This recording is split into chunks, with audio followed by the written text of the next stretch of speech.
ভাই, আপনি তো বাজারে যাচ্ছেন, আসার সময় আমার জন্য এক বোতল আখের রস নিয়ে আসেন। জানেন ভাবি, আগ যতই শক্ত হোক না কেন মেশিনের ভিতর ঢুকলে রস ঠিকই বের হয়ে যায়। আরে ভাই, মেশিনটা তো তৈরিই হয়েছে রস বের করার জন্য। ও আচ্ছা, এর জন্যই সাদাত ভাই আপনাকে বিয়ে করার পর থেকে শুকিয়ে যাচ্ছে। বাড়ির সামনে দুনিয়ার আবর্জনা হয়ে রয়েছে, কতদিন বলছি একটু আগুন লাগাই দাও, কোনো কথা শোনো তুমি? সারা দিন বাইরে কাজ করি, ঘরে এসেও শান্তি নেই। আগুন তো তুমিও লাগাইতে পারো। দেখো, আমি আগুন লাগাইতে পারবো না, আমার ভয় করে। তাহলে তোমার মায়েরে বলো, সে তো ভালো আগুন লাগাইতে পারে। Bye bye, tata, good bye.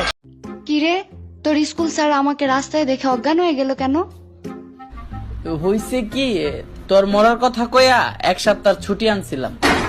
এতক্ষণে মহারানীর ঘরে আসার সময় হইলো। এই কই গেছিলে তুমি? পাশের বাসার ভাবির সাথে দরগায় গেছিলাম তোমার জন্য মানত করতে। এইটা খুব ভালো কাজ করছো। তা কি মানত করলা? হে আল্লাহ, আমার স্বামী যেন সবসময় আমার সাথে থাকে, নয়তো তোমার সাথে। এই আপনারা পার্কে বসে কি করতেছেন? কপালে চোখ নাই দেখেন না আমরা বিবাহিত? পার্কের ভেতরে প্রেম করা নিষেধ, বাসায় গিয়ে করেন। বাসায় নিয়ে গেলে বউ পিটাবে। আমার জামাই জানলে ঠ্যাং ভেঙে দেবে।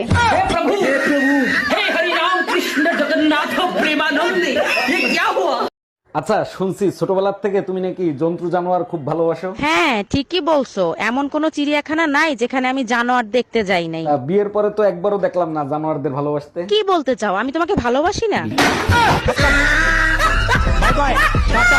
রে দোস্ত, কি খাচ্ছিস? রসগোল্লা খাচ্ছি, খাবি? ফাজলামি করিস? ওটা কি রসগোল্লা? ওটা তো সিঙ্গারা। তা দেখতেছিস সিঙ্গারা খাচ্ছি, তা আবার জিজ্ঞেস করতেছিস কেন? আচ্ছা খা, সমস্যা নাই, কিন্তু তুই শুধু ভিতরে আলু খাচ্ছিস কেন? ডাক্তার বলছে বাইরের খাবার খাবেন না, তাই ভিতরের তা খাচ্ছি।